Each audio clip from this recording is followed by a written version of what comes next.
Hey guys, tonight we begin with something a little different. A time of sacred texts, sensual rituals and seductive body odour. We're diving into what love, sex and hygiene really looked like in ancient India. So before you get cozy, go ahead and like the video only if you actually enjoy these sleepy dives into history. And drop a comment telling me where you're listening from and what time it is for you. I love seeing where in the world you guys are tuning in. Now lower the lights, maybe crack a window and ease into your blanket cocoon. Because tonight you're not just learning about love in ancient India, you're living it. Congratulations.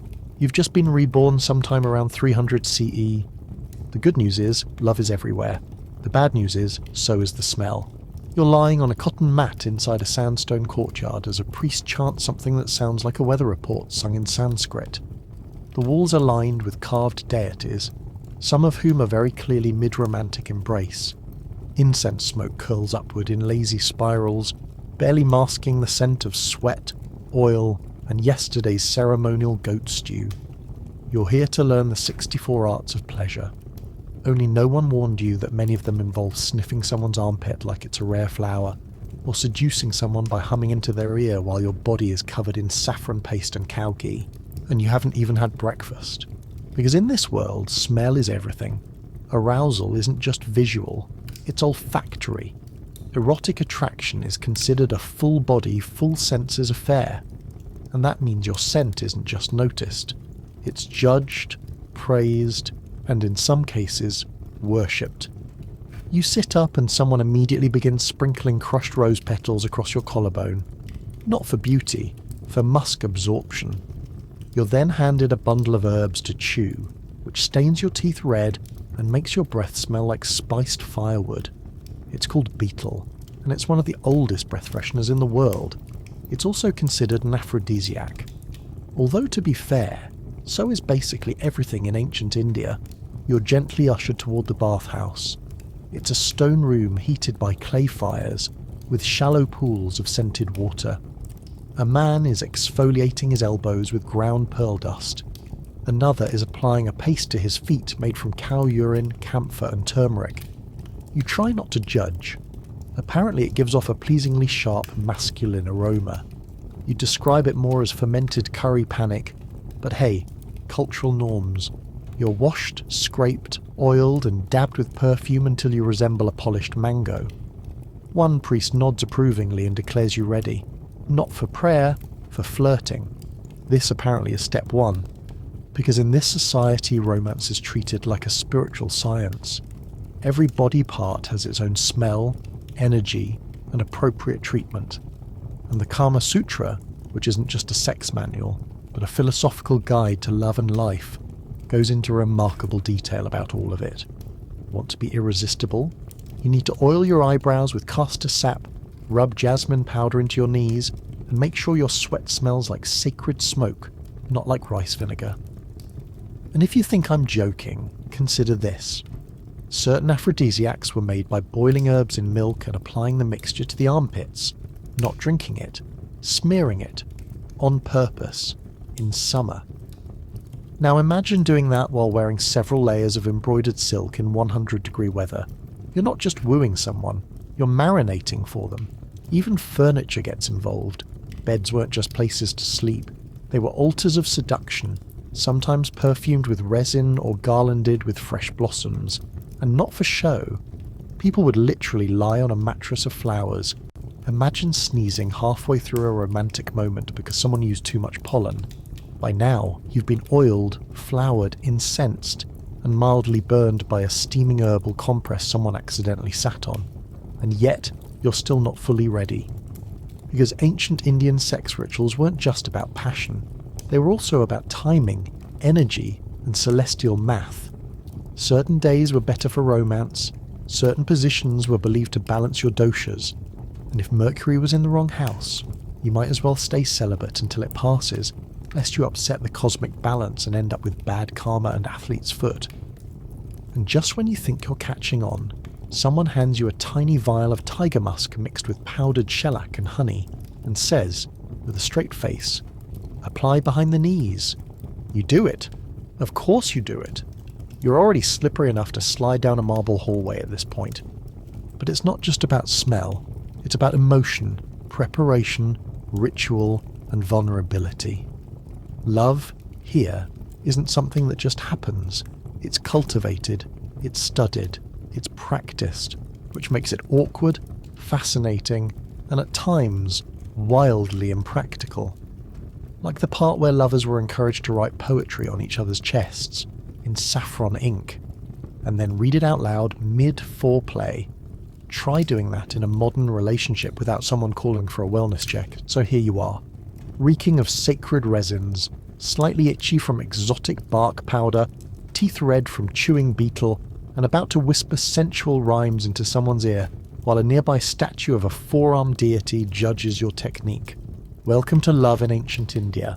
It's not just spicy, it's symphonic, it's sweaty, and somehow it's deeply spiritual. But before you get too comfortable with Kama Sutra sensuality, just wait until we explore how lovers use sacred garlands and bedsheets to settle arguments without speaking a word. That part's somehow even messier. You're standing in the centre of a courtyard in the ancient city of Ujjain. The tiles beneath your feet are cool and smooth, rubbed daily with sandalwood paste and goat's milk. A parrot screams from a balcony overhead. You're wearing what can best be described as a belt made of pearls strung together with strands of jasmine flowers, and it's gently digging into your waist. You haven't eaten breakfast, but that's fine. In this society, being seductive means being hungry, oiled, and covered in ornaments that weigh about as much as a baby elephant. This is no costume. In ancient India, especially between 300 BCE and 500 CE, erotic adornment was considered a fundamental part of intimacy. You weren't just dressing up to impress someone. You were actively stimulating desire through colour, texture, scent, and sound. According to texts like the Kama Sutra, one's entire appearance was part of the ritual. The way you oiled your hair, the specific jewellery you wore, even the angle of your eyebrows. All of it contributed to the experience of arousal. This wasn't fashion, this was foreplay. Start with the anklets. If you were entering a romantic encounter, you didn't sneak up quietly. You jingled your intentions. Anklets made of silver, bronze, or hollow gold beads were designed to rattle softly when you walked. That sound wasn't a side effect. It was the main attraction. Erotic texts from the period describe the tinkling of ankle bells as one of the most arousing sounds a person could make, especially when paired with graceful steps and strategic glances. Think of it like a sensual ringtone. And yes, courtesans were trained to walk in specific rhythms that made the bell sound more enticing, but it didn't stop at ankles. Your toes were involved too. Toe rings, or bichya, were symbols of marital status, but they also had erotic connotations. Some were believed to apply pressure to certain nerves in the feet, which supposedly heightened sensual pleasure during movement. Whether or not this worked is unclear. What is clear is that walking around with a dozen rings on your toes while wearing perfumed ankle bells made you the ancient Indian version of a walking siren. Then there were the waistbands, often called kama band. These weren't there to hold up your pants. You weren't wearing pants. They were delicate chains worn low around the hips, often with dangling charms or tassels that brushed the skin as you moved. Some were adorned with tiny bells, some with bits of coral or gems. The goal? Draw attention to the movement of the body, especially the hips. One erotic verse describes how the waistband should rest just above the pelvis, tight enough to press into the flesh, but loose enough to sway with every breath. You've never been so aware of your own belly button in your life. Your ears, meanwhile, are dragging from the weight of elaborate earrings shaped like lotuses, peacocks, or miniature deities. These weren't accessories. They were status symbols, fertility charms, and sometimes literal aphrodisiacs. Some earrings were dipped in perfumes or lined with saffron paste, so that whenever your head moved, the scent would waft around you. And the same was done with hairpins. Infused with cloves or camphor, they turned your head into a rotating incense burner. Moving up the body, your forehead is decorated with a bindi. But it's not just a red dot. In some traditions, the bindi was a scented paste made from sandalwood, saffron, or even crushed flower petals. It wasn't just symbolic, it was sensual. Some texts even describe using flavoured bindis. Yes, flavoured, so that a lover could kiss it off during a romantic moment. If you're wondering how someone came up with that idea, keep in mind that the Kama Sutra lists over 8 different kissing techniques, including one involving teeth, so things escalated quickly back then. Your eyes, meanwhile, are outlined in thick black kohl. Not just for beauty. Kohl was believed to cool the eyes, protect from evil spirits, and enhance sexual allure. Ancient cosmetic recipes even added powdered camphor or mint to the mixture, so that your gaze came with a subtle sting. The eyeliner was applied in a dramatic curve that stretched to the temples, giving your face a cat-like intensity. This wasn't subtle makeup, this was tactical seduction. Then there's the henna, or mendi. You sit down as someone begins applying intricate floral patterns to your palms, ankles, and surprisingly your thighs. Henna wasn't just for weddings, it was also used for seduction rituals, especially during spring festivals like Holi. Designs could include spirals, peacocks, erotic poetry written in miniature script, and sometimes even explicit imagery that was only visible once the clothing came off. Think of it as ancient body art with a very short expiration date. Your lips are now being stained with a mixture of crushed hibiscus petals and jaggery syrup. It's sticky, sweet, and turns your mouth a deep maroon. Lip colouring wasn't decorative, it was practical. Romantic texts claimed that dark lips made teeth look brighter, and that the taste of sweetened lips was a form of divine pleasure. In fact, many lovers used to carry little pouches of lip stain with them, so they could reapply mid-embrace. Forget lip balm. This was a full buffet. Perfume, of course, is everywhere. Your neck is dripping with vetiver oil, your arms are slick with jasmine, and someone just rubbed powdered cloves between your toes. You smell like a spice market got into a fight with a flower shop. Every square inch of skin is scrubbed, oiled, powdered, and then scented again, just in case you missed a spot.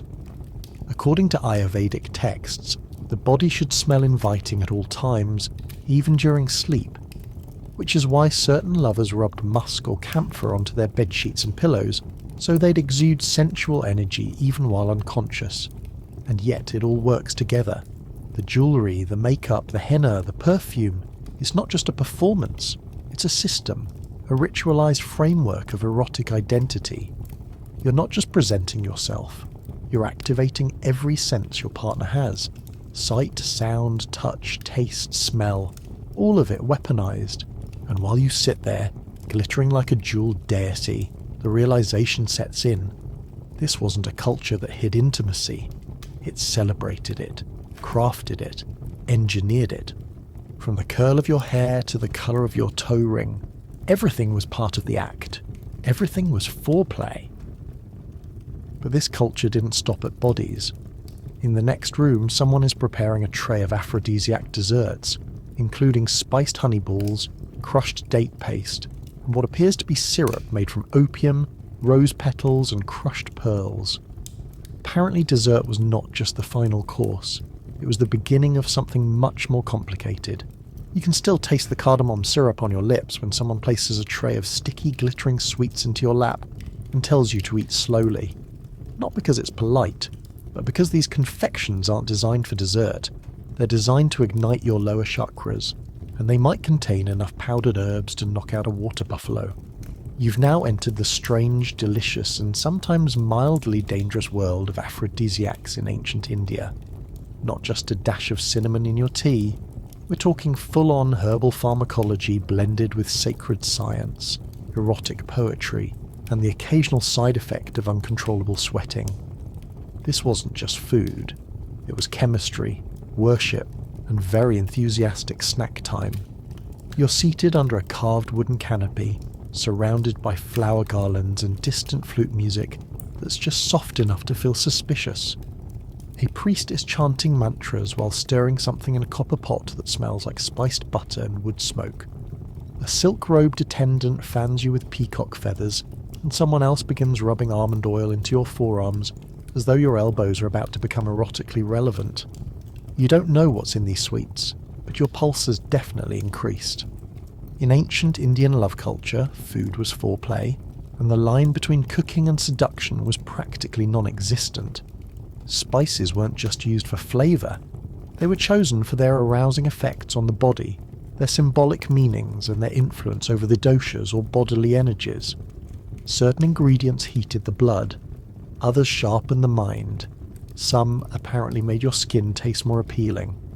Whether or not that last one is true, it did not stop people from rubbing honey and saffron into their armpits. Start with the classics. Cloves, nutmeg and cardamom were staples in ancient erotic recipes. They were believed to stimulate circulation, open the sinuses and awaken desire.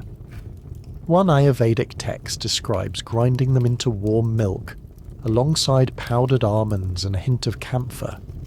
Drink this before bed, it says, and your dreams will be filled with flowers and fruitful union. It does not specify whose union, but it seems confident that union will occur. Next came the spiced pastes. These were thick, often syrupy mixtures of dates, jaggery, ghee, and powdered herbs like ashwagandha or shatavari. Some were eaten. Others were applied to the inner thighs or rubbed into the soles of the feet for absorption. This is not a joke. Certain lovers massage their partners with erotic desserts, not in the playful modern way, in the serious, devotional, we just prayed over this goo way. Then there were the forbidden indulgences, ingredients so potent or taboo that they were reserved for courtesans, tantrikas or royalty with nothing left to lose. Chief among them, opium mixed with rose syrup and crushed pearl powder, sometimes boiled in honey and left to ferment. Not a dish you'd serve at a family gathering, but in private circles it was whispered that just a spoonful could loosen the grip of shame and awaken the tiger within. You're not sure if you want a tiger awakened in you, but you definitely feel something starting to purr. And just when you think you've tasted everything sweet, someone brings out the meatballs. Yes, meatballs. Spiced lamb or goat, rolled with dried figs, black pepper and garam masala. In some regions, meat was considered a potent stimulant, especially when combined with heavy spices and aphrodisiac herbs. Eating it was thought to fill the body with agony or inner fire, which is poetic, until you realise that fire is now sitting in your belly like a vengeful cinnamon demon. Of course, these recipes weren't random. Ancient India had a remarkably advanced system of culinary erotics. The Ananga Ranga, a lesser-known cousin of the Kama Sutra, includes entire sections on meals to serve before intimacy. It recommends food that is warm, moist, fragrant, and rich in life-giving properties. Things that glide across the tongue. Things that melt slowly. Things that remind the body how to feel. But it wasn't just about the food. It was how and when you ate it. Lovers were encouraged to feed each other by hand, to place bits of fruit between the lips, to pour warm milk over the wrists and lick it off in silence. In one ritual, a woman was instructed to trace a poem onto her partner's back using syrup, which he would then read with his fingers and tongue. There is no known modern equivalent to this practice, and probably for good reason. Reading with your tongue is not generally covered in literacy programs. By now your stomach is full, your breath smells like nutmeg, and your skin is slick with a mixture of honey and camphor oil that is either deeply romantic or a very sticky cry for help. Someone brings you a cup of spiced wine, fermented with tulsi leaves and cloves. Alcohol wasn't always common, but in certain tantric rituals, it was consumed in small amounts to blur the boundaries of ego, body, and etiquette. In modern terms, it made everyone forget that they were covered in edible massage paste. You glance around the room and realise that everyone here smells like dessert. The air is thick with ghee and rose water. A dancer performs slowly in the corner, her ankles ringing with bells and her eyes lined in thick kohl. This is not a party, it's a performance of appetite, and your body is both the audience and the stage. It's tempting to think these rituals were just for elites. But archaeological findings suggest that erotic aphrodisiac recipes trickled down into daily life. Clay tablets from rural regions contain recipes for wedding night milk, man-strengthening pudding, and something mysteriously labelled stirring pickle. Even in modest homes, lovers would prepare sweet betel leaves wrapped with cloves, lime and tobacco to chew together after dinner. It freshened the breath and apparently made the heart race, or the mouth go numb, depends on the recipe. You lie back on a silk cushion and feel the heat rising from your stomach to your cheeks. Whether it's the herbs, the wine, or the sheer absurdity of what just happened, you now understand the ancient Indian philosophy of romance. Pleasure was never rushed. It was layered, studied, built like a feast. Each bite, each scent, each touch was a deliberate invitation. But love wasn't just about feeding the body, it was also about feeding the spirit, and for that you'd need to master something much stranger. Because next, you'll be handed a sacred diagram, a bundle of incense, and a surprisingly specific instruction to stare at a banana tree until you feel your inner serpent awaken. Apparently we've reached the Tantric phase of this experience, and it's going to get weirder. You're lying on a mat that smells like burnt incense and fermented milk when someone gently places a string of beads into your hands and instructs you not to blink. Then they light a small fire, draw a chalk circle around your feet, and place a bronze mirror in front of your face. You're now participating in what ancient texts call left-hand tantra, which sounds innocent, until someone casually mentions that the next step involves chanting, sweating, and possibly locking eyes with a goat. Welcome to the sacred, steamy, and deeply misunderstood world of tantric sex in ancient India. Not the version sold in modern spa brochures, the real version, the kind that involves ritual offerings, bodily fluids, cosmic math, and an astonishing amount of floor sitting. You've been guided into a small chamber inside a temple complex. The walls are stone, cool to the touch, and lined with tiny oil lamps. A low hum fills the air. It's not music exactly, more like the collective chanting of people trying very hard not to laugh while maintaining spiritual composure. In the centre of the room, a sacred diagram called a yantra has been drawn on the floor using rice flour and ash. This will be your focus point, your map of the divine, your GPS to enlightenment, sensual energy, and possibly lower back pain. Tantric sex in ancient India was never just about pleasure. It was about transcendence, a way to channel raw physical intimacy into spiritual awakening. According to early tantric texts like the Kulanava Tantra and Shiva Samhita, the act of union was considered a cosmic event. The joining of masculine and feminine energies, not just two bodies, but two universal forces. The man represented Shiva, the static principle. The woman was Shakti, dynamic energy. Together they recreated the dance of the cosmos, with mood lighting. But this wasn't just metaphor. These rituals had rules. Sacred geometry had to be drawn, incense had to be lit, positions had to align with planetary forces, and in some cases, participants were required to meditate while maintaining eye contact without speaking, sometimes for hours. This wasn't sexy. This was a full-body exam administered by the universe. And then there were the 5 makaras, the 5 M's. These were core elements of left-hand tantric practice: madhya, wine; mamsa, meat; matsya, fish; mudra, grain or gestures; and mithuna, sexual union. These weren't just dinner party items. They were forbidden substances, chosen specifically because they broke social taboos. Consuming them during ritual symbolized a detachment from ego and social conditioning. You weren't just eating roast goat and drinking spiced wine. You were flipping off the caste system and achieving cosmic liberation. By now, your body is slick with clarified butter, and you've been instructed to sit in lotus position while breathing through one nostril. Someone is drawing sacred syllables on your back in turmeric paste. You're not entirely sure where your partner is, because you've both been instructed to wear ceremonial veils until the proper mantra is spoken. It's like a deeply spiritual game of blindfolded yoga chess, but somehow sweatier. Tantric manuals were incredibly specific. Certain positions were believed to activate different chakras. Others were used to delay climax and build internal pressure, allowing energy to rise up the spine. The ultimate goal wasn't satisfaction, it was Kundalini awakening, a serpentine energy coiled at the base of the spine that, once activated, would burst through your chakras like a cosmic fireworks show. Or a herniated disc, depending on posture. This is not a beginner-friendly experience. The rituals were long. The preparation took hours.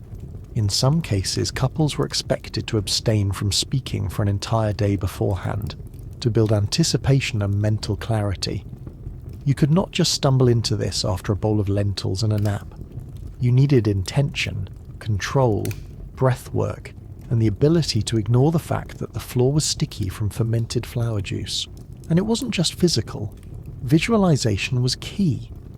Practitioners were told to imagine their partner not as a person, but as a goddess or god. Every movement was divine, every sensation a blessing, every slip on the flower-drenched tile floor a lesson in humility. But the wildest part? In some Tantric sects, the entire ritual was performed in graveyards. That's right. Smashana Sadhana was the practice of performing Tantric rites in cremation grounds, surrounded by ash, bones, and the reminder of mortality. The logic was that to transcend fear, you had to confront death while creating life energy. It's poetic in theory. In practice, it's mosquito-ridden, and probably illegal now. And while most Tantric rituals were private, some were group events.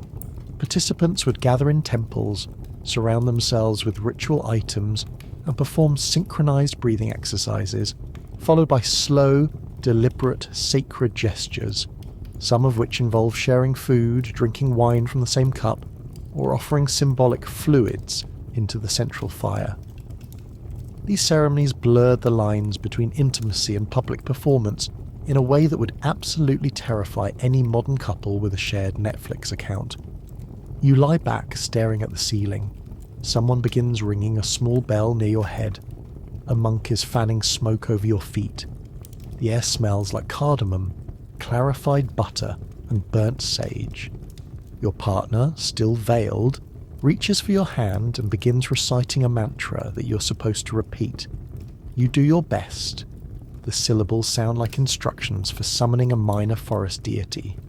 And in that moment, covered in oil, smeared with turmeric, and floating somewhere between intense discomfort and transcendental bliss, you realize the truth. Tantra was never casual. It was structured chaos. A roadmap to ecstasy written in metaphors, rituals, and surprisingly strict snack schedules. Because for ancient Indian lovers, sex wasn't separate from the divine. It was how you accessed the divine. Through breath, through presence, through perfectly symmetrical flower garlands, and a willingness to sit in your own sweat for 2 hours without scratching. But just when you think your lesson is over, someone brings in a scroll detailing what happens after the Tantric ritual ends. It includes instructions for dream incubation, sacred bathing, and something called postcoital mantra alignment. You've made it through one of the most complex spiritual love systems in the world. Next, you'll be forced to write poetry about it on your partner's body using saffron paste, which will then be interpreted by a priest for compatibility analysis. Yes, you're about to get graded on your afterglow. You're awakened at dawn by a sound you can't quite place. A soft scraping, like someone gently sanding a coconut. You open your eyes to find a woman crouched near your feet, methodically rubbing your soles with what appears to be a paste made from crushed sandalwood, rose petals, and cow's milk. She says nothing, just pats your ankle twice and moves on. Welcome to the morning phase of ancient Indian scented seduction, where your attractiveness isn't measured by looks or charm, but by how precisely you smell between your toes. Today, you're about to learn the hierarchy of ancient Indian erotic scents, and it starts early. Because in this society, your morning routine wasn't just for hygiene, it was strategic arousal preparation, and that meant you had to smell like a walking temple offering by breakfast. You're escorted to a stone platform lined with brass basins. Someone begins pouring warm water over your head, while murmuring what might be a prayer or a shopping list. You're scrubbed, exfoliated, oiled, and lightly slapped with bundles of herbs tied together with twine. Each region of your body is assigned its own scent. Your neck gets jasmine oil. Your chest is rubbed with saffron and musk. Your armpits are treated with a mixture of camphor and powdered cloves, and your belly button is filled with rose water and then promptly plugged with a small ball of cotton soaked in cardamom. You're now a marinated offering, and you're not even allowed to eat yet. According to ancient Ayurvedic and erotic texts, aroma was essential to romance. More than looks, more than voice, scent was the invisible force that drew people together. It lingered, it haunted, it told your story without a single word, and if your scent profile was off, if your musk was sour or your breath too sharp, you risked being romantically invisible, or worse, memorable for the wrong reasons. The Kama Sutra recommends several scent rituals for lovers. One involves fumigating the entire body with benzoin resin and powdered vetiver. Another suggests that couples sleep with their clothing stored in rose-scented clay pots, so that the fabric would absorb the aroma. A particularly dedicated practice involved bathing in milk infused with lotus root and crushed cinnamon bark, followed by a light dusting of powdered saffron applied with a feather. That's right, there were designated erotic feathers. You're now handed a small pouch. Inside is a scent toolkit. It contains 5 powders, each labelled in faded Sanskrit. You're instructed to mix them with water, oil or wine depending on your desired outcome. Want to attract a lover? Mix vetiver and honey, rub it into your wrists and stand downwind. Want to soothe a jealous partner? Use lotus oil with crushed pearl and smear it on your forehead. Want to spice things up after a long absence? Burn frankincense under the bed and whisper compliments into the smoke. Apparently it works better than an apology. But the crown jewel of ancient Indian seduction was not a perfume bottle. It was your sweat. More specifically, the scent of your unwashed body after a carefully timed period of activity, ritual, and light fasting. According to some texts, the most erotic scent a person could emit came after 2 days without bathing, provided they had eaten only fruits, worn perfumed clothing, and rubbed camphor into their skin the day before. The result was a personal musk described as divinely intoxicating. You're pretty sure that's just body odour with a good PR team, but they took it seriously. Armpits were considered zones of sacred scent. Lovers would sniff each other's underarms during foreplay, not out of kink, but out of appreciation for the balance of humours. A healthy scent meant balance. A foul one meant you were spiritually or physically unwell. It was said that true lovers could recognise each other by scent alone, even after long separations, which is poetic until you realise it also means they were absolutely memorising how each other's elbows smelled. Hair wasn't spared either. Long, oiled hair was considered deeply sensual, and its fragrance mattered. Hair was washed with retha, a natural fruit-based cleanser, then treated with hibiscus oil, often scented with clove or sandalwood. Some lovers would weave flower petals directly into their braids, not for appearance, but to subtly release fragrance as they moved. Head tilts weren't flirtation, they were scent dispersal tactics. You glance down at your own hands. They're stained faintly orange from turmeric paste and smell like a blend of rosewood and burned ghee. Not unpleasant, just complicated. Someone hands you a breath pellet, a mixture of crushed cardamom, cinnamon bark, dried mint, and what might be clove ash. You chew it and instantly lose feeling in your tongue. That's normal, they say. You'll be irresistible in 15 minutes. In more elite circles, scent matching was an entire science. Lovers were advised to coordinate their aroma profiles. If one wore vetiver, the other would wear sandalwood. If one smelled like rose, the other would balance it with a touch of musk. The idea was to create a blended fragrance that existed only when the two were close together. It wasn't just romantic, it was olfactory alchemy. And there were consequences.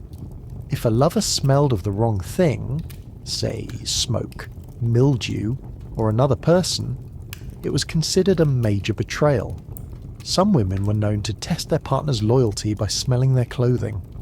A rogue whiff of foreign perfume was enough to end an engagement. Forget lipstick on the collar. In ancient India, it was all about the wrong scent on the scarf. Even temples weren't immune. Some shrines included chambers where devotees could be bathed in sacred perfumes before entering the inner sanctum. Sensory elevation was part of spiritual readiness. You couldn't approach the divine while smelling like anxiety and goat. By the end of the day, your skin is layered with oils, pastes, flower extracts, and a faint trace of sweat. The air hums with jasmine smoke. You walk through the courtyard and feel your scent trail behind you, like a silk scarf in the breeze. People turn. Someone offers you a smile. You've passed the test. You don't just smell good, you smell intentional. But tonight, the seduction doesn't come from the body. It comes from the voice. Ancient Indian lovers were expected to master the art of erotic speech, including poetic moaning, symbolic humming, and something called flavoured whispering, which you'll experience next, right after someone teaches you how to sing into someone's earlobe using your third chakra. And no, that sentence doesn't get any less strange. You haven't even recovered from the clove breath pellet incident when someone leans in and begins humming into your ear. Not a tune, not a word, just a low, vibrating sound that seems to resonate somewhere in your chest and possibly your pancreas. You flinch. They smile. Apparently this is the next lesson.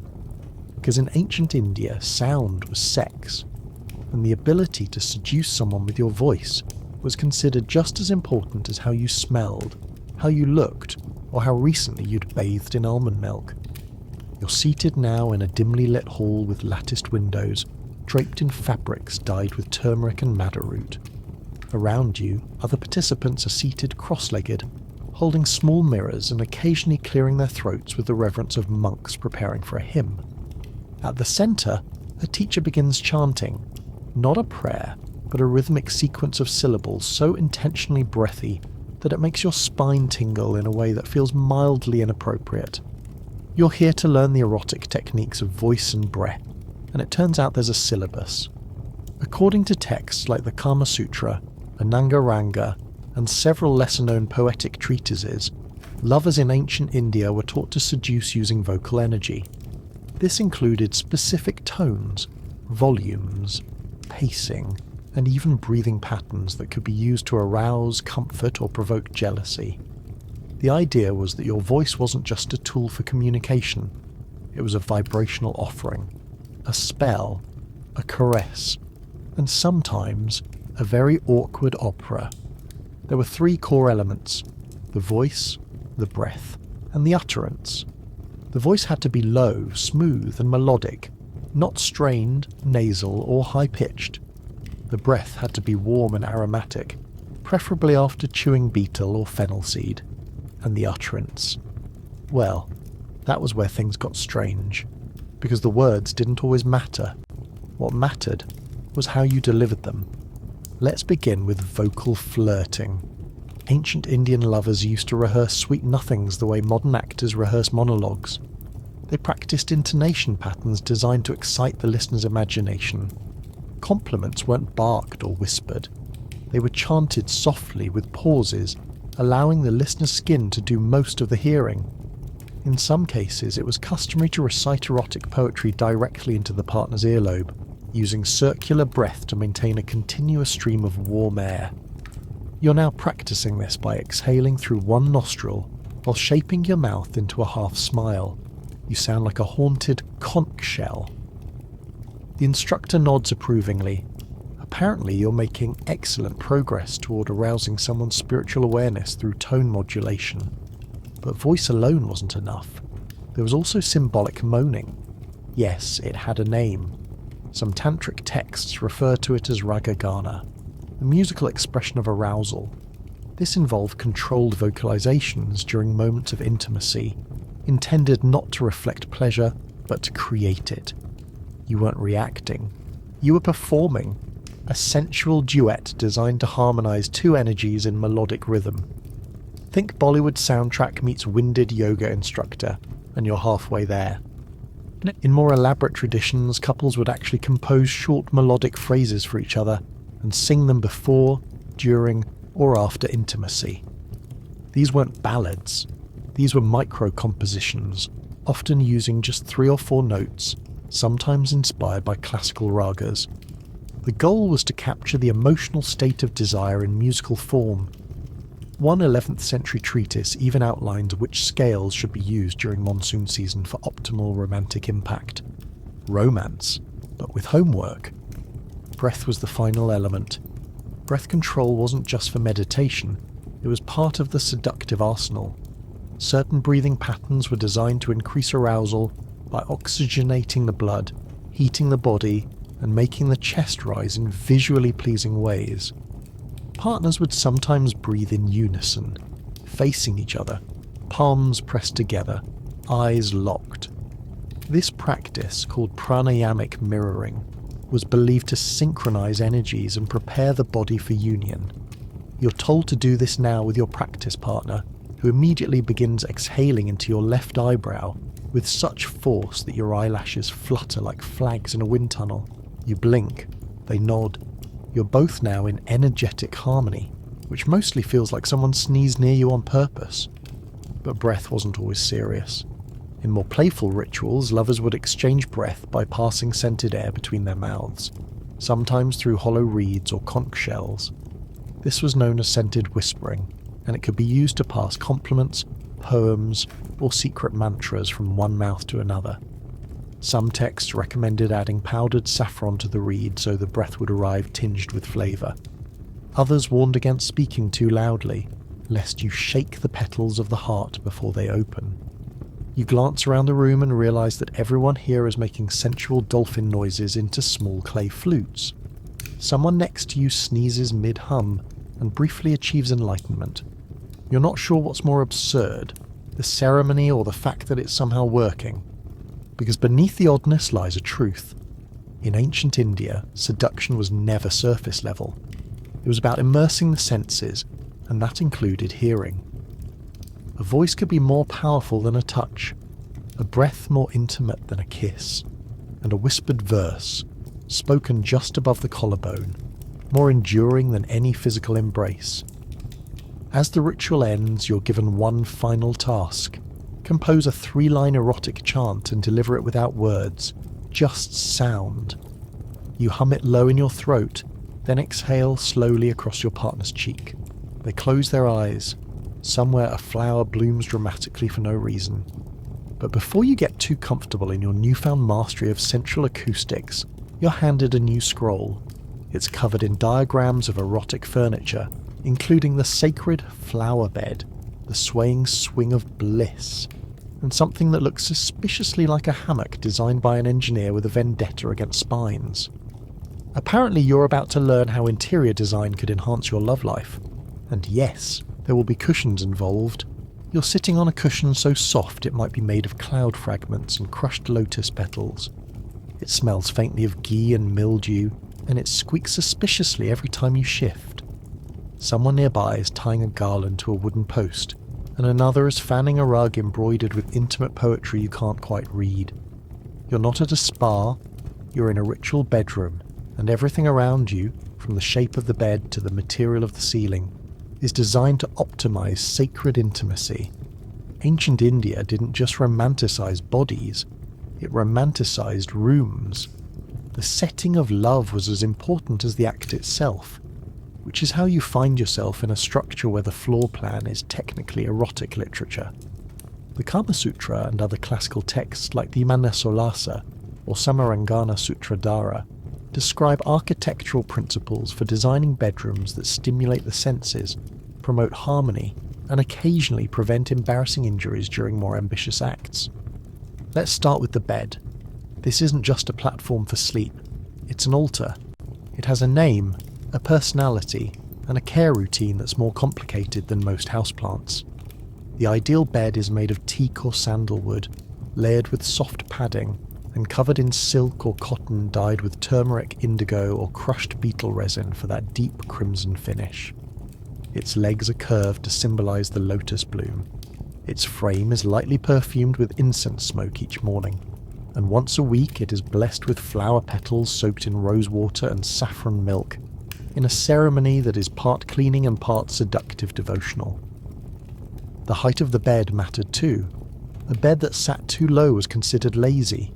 One that sat too high was suspicious. The correct height allowed lovers to slide gracefully onto the surface without creaking, bouncing, or losing balance. Ancient sources were very clear about avoiding sudden disruptions of flow, both spiritual and gravitational, which is why some beds came with a side table specifically for storing aphrodisiac oils, musical instruments, or emergency incense. You look up and realize the ceiling above you is painted, not just with flowers or stars, but with intimate scenes from ancient texts, rendered in swirling motifs. These were not there for decoration. They were inspirational diagrams designed to set the mood, offer instructional guidance, or remind the couple that love, like art, is better when practiced regularly and with attention to balance and proportion. And then there's the love swing. Yes, it's real. Known in some texts as the premadola, the erotic swing was suspended from carved beams and padded with layers of jasmine-stuffed pillows. Couples would sway together, either before or during intimacy, allowing motion to guide rhythm and mood. Certain rituals included timed swinging set to flute music. The movement was believed to awaken the doshas, stir in a fire, and reduce the likelihood of one partner falling asleep prematurely. The walls of the room weren't left blank either. They were often painted with yantras, sacred geometric diagrams used for meditation and energetic alignment. Some were designed specifically to promote fertility, deepen emotional bonds, or enhance stamina. You're currently seated beside one shaped like a lotus within a triangle, surrounded by 8 smaller petals. You're told it represents the union of opposites and the ideal conditions for energetic merging. You assume that means the lighting is good and the windows don't rattle. Privacy was considered essential. The Kama Sutra advises that love should occur in rooms away from servants, animals, and family members, preferably with a garden view. If that sounds obvious, keep in mind that many homes in ancient India were multi-generational, with thin walls, communal sleeping spaces, and a tendency to allow cows indoors during monsoon season. A truly private room was rare and therefore sacred. It was where incense burned constantly. The sheets were changed daily, and the doorway was decorated with mango leaves to ward off interruption. Certain rooms also included soundproofing techniques. Thick rugs, layered drapes, and hanging bead curtains helped absorb noise. Some texts even suggest that background music, flutes, sitar, low chanting, should be played not just to inspire rhythm, but to mask sounds that might startle elderly relatives in the courtyard. In one temple archive, there's a record of a home with an inner sanctum called the Shringa Kaksha, literally, the room of adornment, that had a built-in conch blower whose job was to play a loud note whenever things inside became overly enthusiastic. You're now handed a cushion. It's shaped like a crescent moon and filled with kapok, a silky cotton-like fibre. This, you're told, is for back support during seated positions involving mutual chanting. There are also smaller pillows for knees, ankles, and elbows. This room isn't just built for pleasure. It's built to protect your joints while accessing cosmic truths. In wealthier homes, there were entire suites dedicated to romantic rituals. These included not only a bedroom but also a bath chamber, a dressing room, a fragrant storage closet, and occasionally a poetry reading alcove. Yes, some couples recited verses to one another before intimacy. The acoustics of the room mattered. Arched ceilings, lotus-tiled floors, and echo-dampening tapestries were installed not for comfort, but for optimal delivery of breathy iambic couplets. Outside the love chamber, gardens were also part of the seduction architecture. Certain flowers bloomed only at night, releasing their most potent aromas when the air was cool and still. Paths were lined with moonflowers, night jasmine, and trumpet vines, all chosen for their ability to emit fragrance in the dark. Couples would walk these paths barefoot, hands dusted with sandalwood, speaking slowly so their words could float through the scent-drenched air like prayers. Back inside, a servant places a carved box near your feet. Inside is a collection of sensory tools, not toys, tools, feathers for caressing, scents for blending, mirrors for viewing, bells for signalling. One text describes how couples would ring a soft bell to summon the start of their shared breathing ritual, and another to signal the transition to physical touch. Every act was intentional, every object had a role. Even the lamps, hand-carved oil burners, were placed at strategic angles to cast shadows that made the body appear more divine. This wasn't decoration. This was architecture for arousal, reverence and ritual. A space where nothing happened by accident, and everything, from the thread count to the footrest height, had a higher purpose. And yet, in the middle of this sacred geometry, you notice something incredibly human. A stain on the silk, a slightly cracked tile, a squeaky floorboard. Even in the most spiritual of spaces, someone had still spilled rose syrup or lost a toe ring under the bed. The divine and the ridiculous tangled together like limbs on a poorly supported swing. But you're not done, because while the bed may be sacred, the garlands you wear on it carry their own secret messages. The next lesson is about flower language, and how a single misplaced bloom could send the wrong romantic signal. And unfortunately, one of your garlands smells suspiciously of funeral arrangements. Your fingers are sticky with syrup and flower nectar. You've just been handed a garland made from night jasmine, marigold, and what looks suspiciously like a sprig of basil. It smells amazing. It also means, I forgive your betrayal, but only until sunrise. You've officially entered the botanical minefield of ancient Indian erotic flower language, where saying the wrong thing with the wrong bloom could end a relationship before it began. You're standing in a garden courtyard surrounded by fragrant vines and sleepy bees. The morning air is thick with the scent of champa blossoms and drying rose petals. In front of you, trays of freshly plucked flowers are being sorted by colour, fragrance, and emotional symbolism. A priest is reciting verses not from scripture, but from a manual on floral messaging, assigning meaning to each flower like it's a line from a sacred text. And in this world it is. In ancient India, flowers weren't just pretty decorations. They were instruments of seduction, communication, and spiritual flirtation.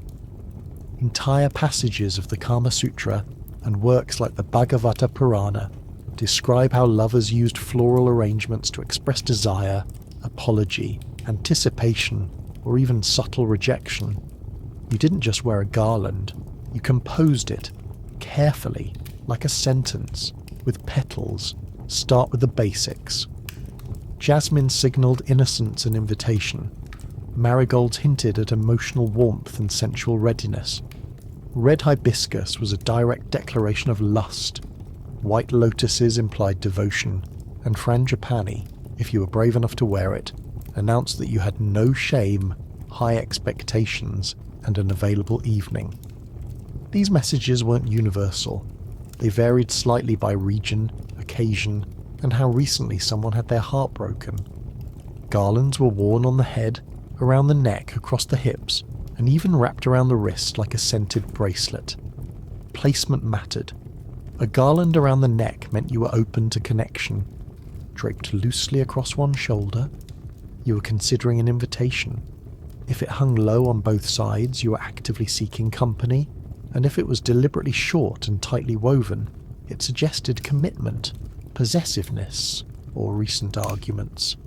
But garlands weren't just for passive display. They were part of a ritual exchange. Lovers would gift each other custom-made arrangements, each petal carefully chosen to reflect mood or intention. Receiving a garland meant you had permission to approach. Removing it too quickly, a serious offence. Returning it still scented but slightly wilted. A quiet but clear "not tonight." You're now seated cross-legged beside a shallow copper bowl filled with water. Floating inside are hibiscus petals, rosebuds, and small tokens wrapped in cloth. You're learning the art of flower casting, an ancient practice in which petals are placed on water and read like tea leaves.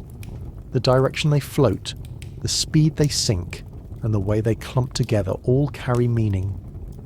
In some circles, this was used to divine sexual compatibility. You watch one marigold petal float directly into a cluster of others and get immediately removed with tongs. A apparently that pairing was considered overly spicy. Flower beds were more than poetic metaphors. They were real, literal beds covered in flowers before intimacy. Lovers were expected to sleep on piles of petals, usually jasmine or rose, with backup garlands on hand in case of emotional emergencies. There were even flower-based aphrodisiacs, like a paste made from crushed lotus petals, vetiver root, and honey, smeared across the inner thighs to encourage boldness in the hours of night. And then there was floral coding. Certain arrangements acted as messages passed between lovers. A garland with a single broken blossom was a sign of jealousy. One with alternating red and white petals hinted at conflicted feelings. A garland tied with black thread was an invitation to secrecy, often used by courtesans or forbidden lovers. You are currently trying to untangle a knot of lilies, mango leaves and pink lotus that translates loosely to "I want you, but my uncle is watching." The absurdity of it all is matched only by its elegance. Flower language allowed people to communicate intimacy in a culture bound by social restraint. Public displays were limited. Direct words were risky. But flowers could say everything, silently, while releasing fragrance into the air and making the whole interaction feel like a romantic fever dream. But this system had its risks. Misinterpretation was common. Choosing the wrong flower by mistake, or placing it incorrectly, could lead to relationship breakdowns or accidental proposals. There's an archived story in a 12th century poem about a man who gave a woman a garland made from night-blooming cereus, unaware that it meant, "I will visit you at midnight." She prepared. He didn't show up. The next morning she sent him a wilted lotus wrapped in thorns, the poetic equivalent of a handwritten cease and desist.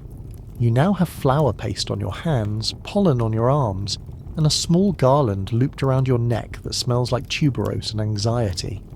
It was made by someone across the courtyard. You've been instructed not to remove it until you understand what it means. No pressure. Even temples embraced the symbolism. Some deities were offered erotic garlands, long chains of red hibiscus, lotus, or kadamba flowers as part of fertility rituals. In certain sects, these offerings were paired with chants that mimicked the vocal patterns of pleasure, blending devotion and desire into a single act of divine praise. And in the city of Madurai, there's record of a royal court where garland ceremonies were used to arrange marriages. Suitors would present their garlands to the person they desired. If the garland was accepted and placed back on the suitor, the union was approved.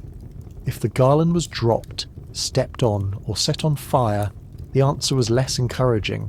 The deeper you go, the clearer it becomes. Flowers were never just plants. They were emotional algorithms, carriers of secret signals, passion, invitation, denial, reconciliation, and the occasional subtle insult. You weren't just weaving petals, you were weaving context. But now that you've mastered flower language, your next challenge arrives. You're handed a carved wooden box containing erotic cosmetics, lip stains, kohl, and scented skin paint designed not just to enhance beauty, but to leave intimate messages on the skin itself. Because in this culture, makeup wasn't just for the face, it was a canvas for coded touch.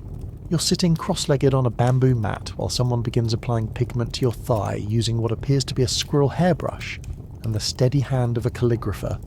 The paste smells like saffron, rose oil, and maybe burnt sugar. You can't read the characters, but they're clearly part of a sentence, possibly poetry, possibly instructions. All you know is that your leg is now a message board, and someone is planning to read it with their mouth. Welcome to the overlooked but incredibly deliberate world of erotic body art in ancient India, where cosmetics were never just for vanity. They were tools of seduction, communication, and sometimes full-blown performance art. This wasn't smudge-proof eyeliner and blush. This was ritual pigment layered with aphrodisiacs, loaded with symbolism, and sometimes licked off before it dried. In classical Indian culture, particularly between the Gupta and Chola periods, cosmetic application was an erotic event.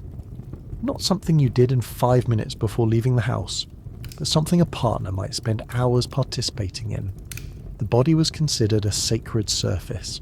Not a blank slate, but a living canvas for love, pleasure, and the occasional Sanskrit pun. Start with the coal. You think you know what coal is. You do not. Ancient Indian coal, or anjana, wasn't just eyeliner. It was a medicinal, magical, and sexual compound, often made from burned almond shells, camphor, ghee, and powdered gemstones. Some formulas included a trace amount of mercury or opium, because of course they did. It was applied with a stylus not only around the eyes but inside the lower eyelid, producing a look that was somewhere between sultry and mildly possessed. But it didn't stop at the eyes. Lips were tinted with beetroot paste, crushed hibiscus, or red sandalwood. In some regions, lovers chewed betel leaf and then kissed their partner, transferring the red dye directly. Not only was this considered intimate, it also served as a kind of romantic fingerprint, leaving visible traces of affection on the recipient's mouth, neck, or even chest. There are actual love poems from the period where one lover laments that her cheeks have been stained with proof. The forehead too was prime real estate. The bindi was not always a simple dot. It could be shaped like a crescent moon, a flame, or a stylized lotus, depending on mood or occasion. Some lovers applied temporary tattoos made from turmeric or saffron in the shape of letters or sacred symbols. One preserved text describes a man who wrote his lover's name on her shoulder every morning with a cinnamon oil pen, then kissed it off at sunset. Passionate? Yes. Time-consuming. Extremely. You're now handed a flat stone slab and a small wooden spatula. On the slab is a lump of fragrant paste, a mixture of sandalwood, rose, musk, and ground pearls. You're told to smear it across your chest in spirals, not just for scent, for symbolism. These spiral patterns were believed to align with energy centers or chakras, enhancing attraction and directing sensual energy outward.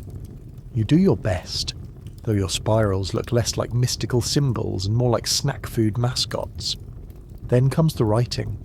Known in some circles as skin poetry, this practice involved composing verses directly onto the body using scented pigment, usually on areas not immediately visible: inner arms, upper thighs, the hollow between shoulder and spine.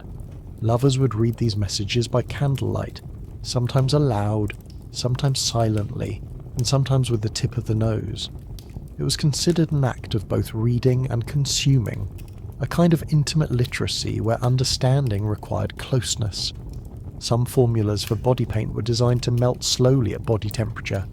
Others dried into a crackling glaze and had to be removed with warm cloths or fingertips. One erotic recipe from the 9th century involved asphalt, honey, crushed saffron, and powdered coral, designed to create a luster that shimmers like moonlight on the sacred river. You're not sure what that means, but your elbow now shimmers, and someone seems impressed. Makeup was also seasonal. In summer, pigments were light, cooling, and mint-infused. In winter, heavier oils and warming spices like clove and cardamom were added. Even your scent profile shifted. You didn't just match your lover, you matched the climate, the festival calendar, and the mood of the moon. One text suggests that applying cooling sandalwood paste during a full moon increases skin receptivity. The science is unclear, the commitment is not. Men wore cosmetics too, often just as elaborately. Eyeliner, cheek tints, perfumed oils, even temporary tattoos written by their partners. Some would present themselves each morning for beautification rituals led by a lover or professional attendant, emerging not just groomed but ritually activated. In certain Tantric sects, it was believed that applying makeup to your partner was a sacred duty, like oiling a deity, only more flirtatious and occasionally sticky. You're handed a mirror.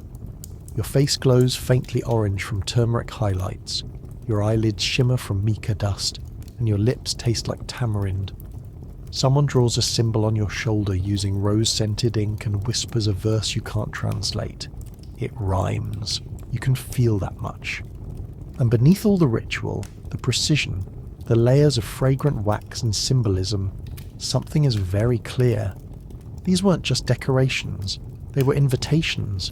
to look closer, to touch gently, to listen carefully. Makeup was not something you removed before bed, it was part of the evening's agenda, but your night isn't over, because now that you're painted, perfumed and poem-stained, you'll be expected to participate in an erotic storytelling ceremony, where lovers recite ancient myths, rewritten slightly, in a tone somewhere between worship and innuendo. And the script involves deities with suspiciously flexible spines. You're kneeling on a reed mat that smells like spilled ghee and sandalwood ash. There's a puppet made of painted leather dangling above your head. Across from you, someone is adjusting their waistband while holding a script written entirely in verse. A small crowd gathers. Candles are lit. The air thickens with smoke and anticipation. And just like that, you're both performer and prop in a sacred love play. The curtain rises. The audience leans in. Tonight, you're not just a lover. You're Vishnu, and apparently you're very, very flirty. In ancient Indian culture, intimacy extended far beyond the bedroom. It was a performance, a ritual, and sometimes a full theatrical production, complete with costumes, musical accompaniment, and interpretive mythological roleplay. Erotic storytelling was not a novelty. It was a respected art form, and in some elite circles you couldn't just woo your partner with flowers or perfume. You had to recreate an episode from the Mahabharata while whispering improvised double entendres. Start with the setting. These performances often took place in private chambers, temple courtyards, or specially designed pavilions called mandapas, adorned with lanterns, silk cushions, and paintings of divine couples caught mid-clutch. The room would be decorated with flower garlands, and the floor dusted with ash or turmeric, both to purify the space and to keep the actors from slipping during more elaborate interpretations of cosmic union. The scripts themselves were flexible. Some drew directly from classical texts like the Gita Govinda, an epic 12th century poem that recounts the passionate romance between Krishna and Radha, with the kind of lyrical detail that makes you want to hide it from your grandmother. Others were original compositions, love poems written in secret, whispered in rehearsal, and performed in candlelight for a partner who was equal parts spectator and participant. You're handed a scroll and asked to recite your lines with sacred breath and tasteful yearning. You're not sure what that means, but your line contains the word quivering lotus 3 times and ends with an open-ended suggestion about what to do with honey. You read it. The audience nods. Someone claps. Apparently your delivery was spiritually adequate. Many of these performances followed the Navarasas, or 9 emotional flavours of traditional Indian drama. These included love, joy, anger, sadness, fear, disgust, courage, wonder, and peace. Erotic plays focused primarily on Shringara Rasa, the flavour of love and attraction, but often incorporated elements of humour, jealousy, or divine mischief.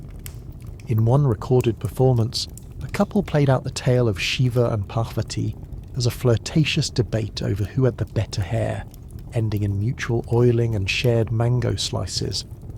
Props were often edible: a banana leaf, a bowl of honey, a chilled ball of sandalwood paste. In some traditions, each prop was tied to a stage direction, and forgetting your cue meant either comedy or confusion. One story mentions a dancer accidentally placing a betel nut into the wrong mouth during a duet, prompting the other to improvise a verse about the betrayal of unexpected spice. But these weren't vulgar performances. They were layered, symbolic, and devotional. The act of retelling sacred myths with erotic undertones was considered a way to understand the divine through embodied experience. You weren't mocking the gods.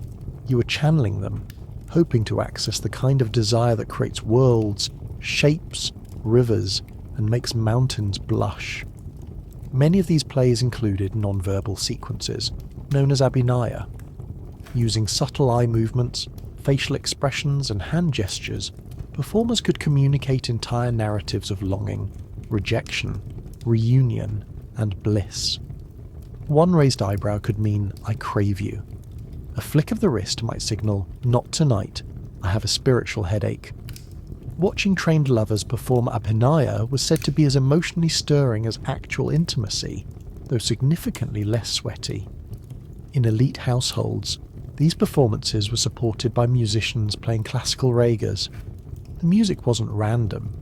Each raga was associated with a time of day, a season, and an emotional quality. If you were reenacting the longing between Radha and Krishna at dusk, you would use Raga Yaman, known for evoking soft yearning. If the scene involved jealousy or teasing, Raga Bhairavi might be chosen, because nothing says, "I'm upset but still open to snuggling," like a sitar in a minor key. Sometimes the roles were reversed. A courtesan might play the god, a nobleman the devotee. Gender, status, and age became fluid. The focus wasn't realism. It was emotional honesty and aesthetic pleasure. Couples who lacked training in music or acting might hire performers to act out their romantic fantasies on their behalf, then later reenact the reenactment in private, which technically made them audience, producer, and sequel. You're now standing centre stage, bare feet dusted with sandalwood powder, holding a lotus flower you were just told to present with reverence and flirtation. You glance nervously at your partner. They smile and begin humming. You step forward. The story begins. And while your posture is awkward and your verse delivery sounds like someone reciting a grocery list in Sanskrit, the mood is working. The room hums, the petals shimmer. You're participating in a tradition where love is not just felt, but performed, celebrated, and applauded. Outside of elite circles, similar performances occurred in village festivals and temple processions. Folk dramas like Yakshagana and Kathakali incorporated elements of romance and seduction, with exaggerated gestures, painted faces, and full-body storytelling. In some regions, erotic puppetry was used to educate newlyweds. Yes, puppets.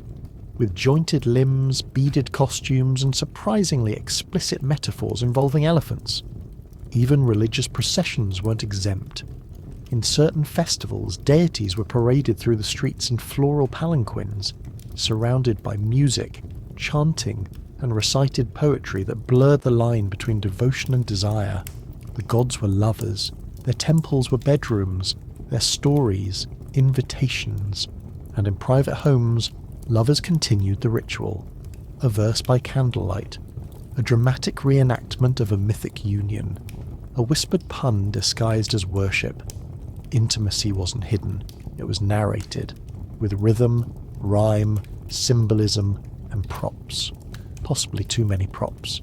The performance winds down, you bow. Someone throws flower petals. You're sweating lightly and unsure whether you've just completed a romantic ritual or passed a very strange theatre exam. Your partner hands you a cup of rose-infused milk and a congratulatory garland made from mango blossoms and clove buds. You've survived the sacred drama of erotic performance. But before you leave, a dancer whispers that there's another tradition reserved for only the boldest lovers.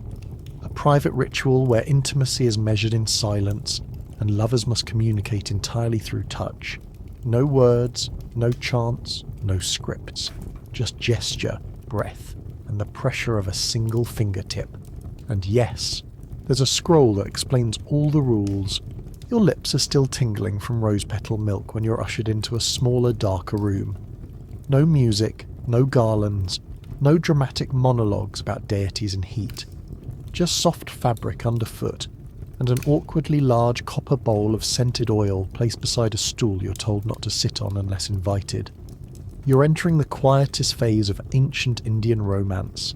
No chanting, no whispering, just touch, arranged in a precise sequence that feels part spa treatment, part metaphysical board game. In this world, non-verbal communication was not an afterthought. It was a cultivated art. In fact, for certain spiritual sects and high-caste lovers, speaking during seduction was considered inelegant at best and spiritually disruptive at worst. The body, they believed, could say more with a fingertip than the mouth could say in 1,000 stanzas of poetry. And so began the ritualized language of erotic gestures, or sparshavidi, a codified system of physical cues, symbolic pressure points, and interpretive stroking that made holding hands feel like reading a holy text. You kneel. Your hands are washed with warm water laced with vetiver root. A towel is draped over your lap, not for modesty, for signalling. In these rituals, even the placement of the fabric carried meaning. Folded once, openness twice, hesitation 3 times, suggestion to pause for tea. You keep yours folded once and hope that was not premature optimism. The sequence begins with palmar tracing. Your partner slides 2 fingers along your palm from wrist to fingertip in a deliberate arc. This motion, according to certain tantric texts, is called the path of invitation. It symbolizes a question. The correct response is a mirrored arc across the other person's palm, signaling consent to proceed. A lack of response means return to idle posture and no questions asked. You trace back. They nod slightly. You're now in a mutual touch negotiation protocol. Next comes the 5 zones of heat. These are mapped areas along the body believed to radiate desire when touched gently and in silence. The temples, the clavicle, the inner wrist, the navel, and the backs of the knees. Touching any of these zones with a single finger indicated focus. 2 fingers implied intensification. The palm? That was reserved for sacred union of intention. A fancy way of saying things were escalating. You're now instructed to press your forehead gently against your partner's shoulder and hold for 5 breaths. This is called Hridaya Milan, or joining of hearts. No movement, no words, just breath and shared body heat. In many tantric schools, this posture was said to align the energetic centers of 2 people, synchronizing not only heart rates but karmic frequency. Whether or not your karma just leveled up is unclear. Your foot is falling asleep. Touch was rarely improvised. There were manuals, literal instruction books listing acceptable sequences, durations and variations based on the time of day, moon phase, and even digestive state.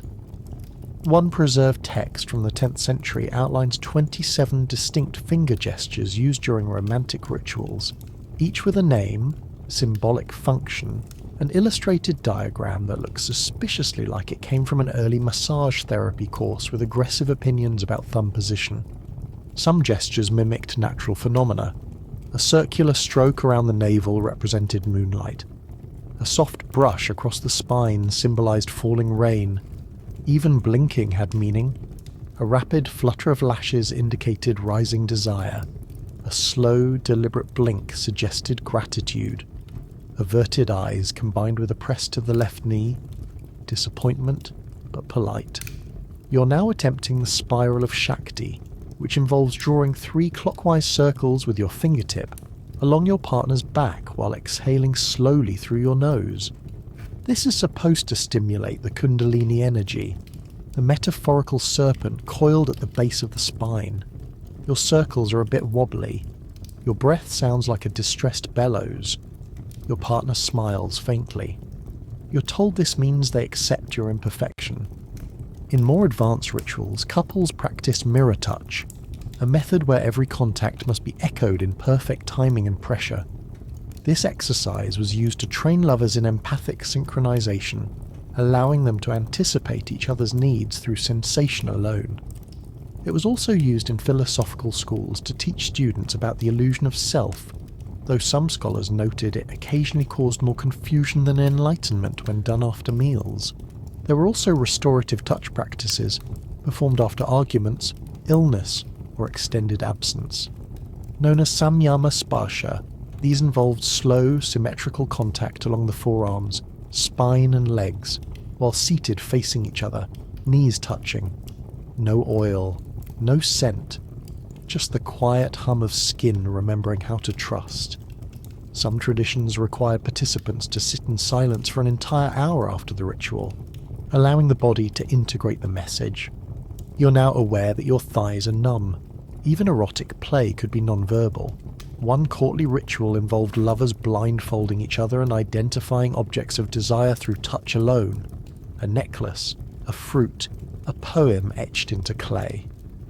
These tactile puzzles were used as foreplay, trust building, and mildly competitive entertainment. Some records suggest courtesans used this technique to gauge a patron's imagination.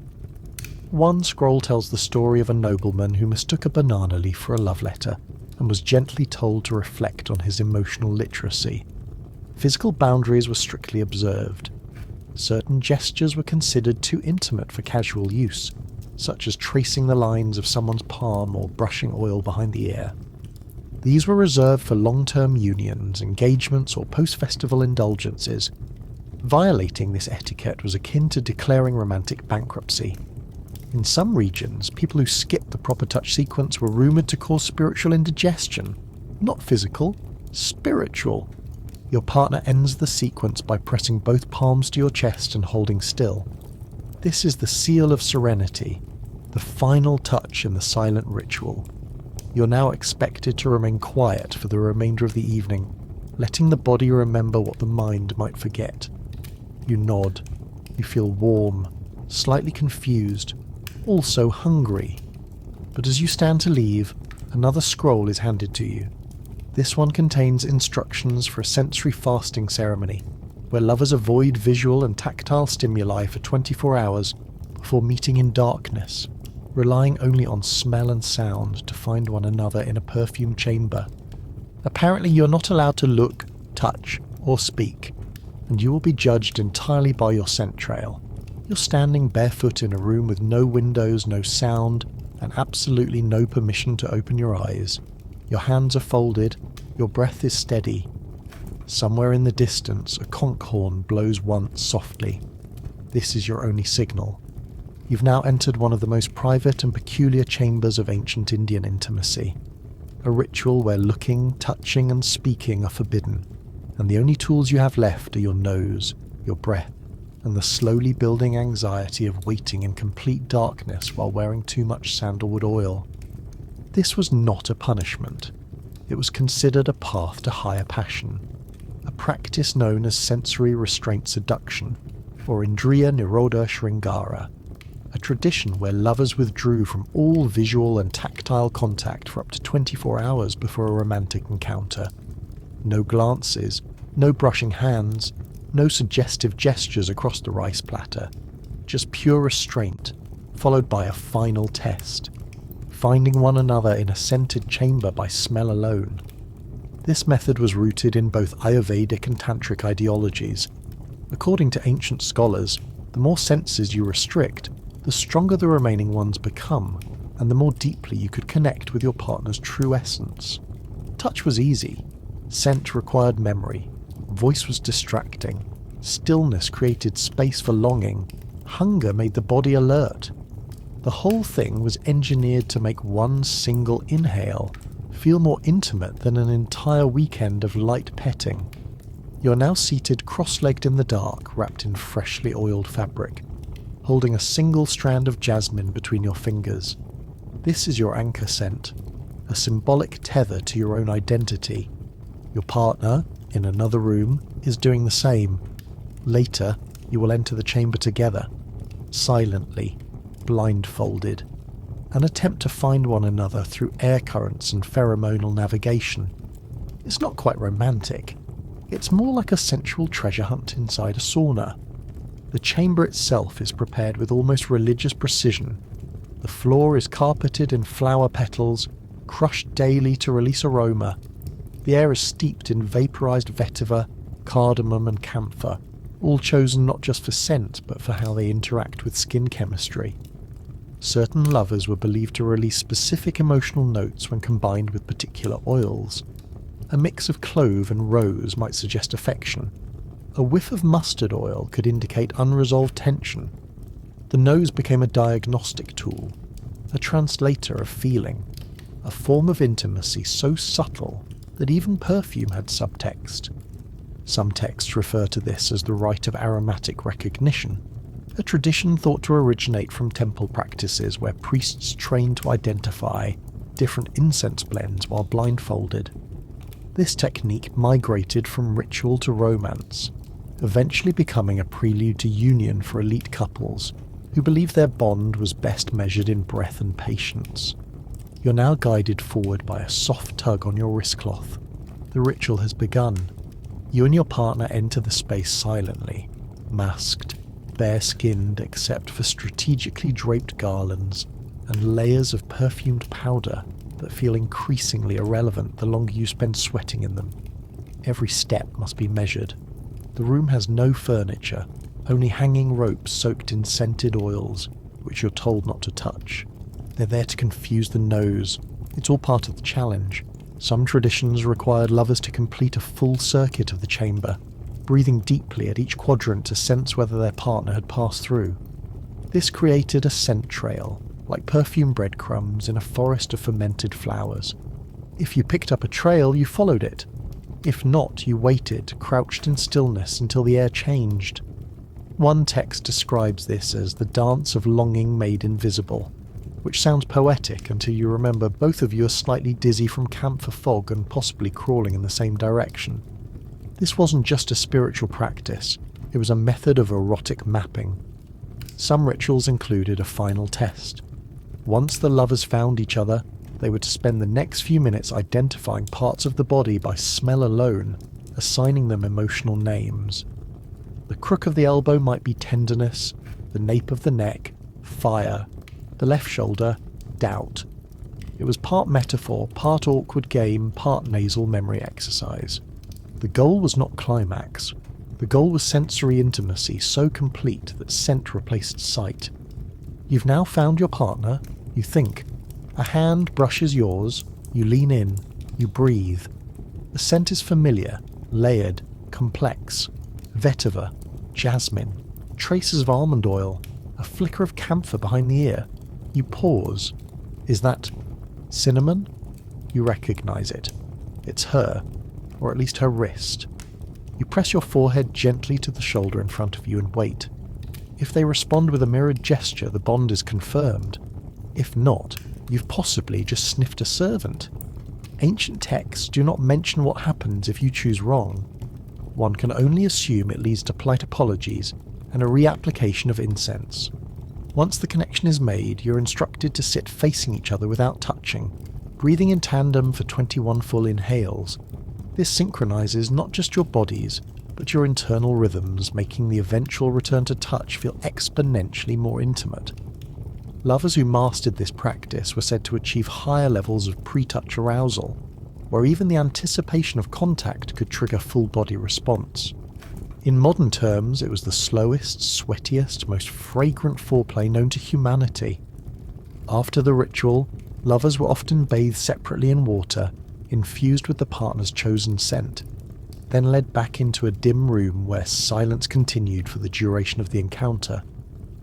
Words were prohibited.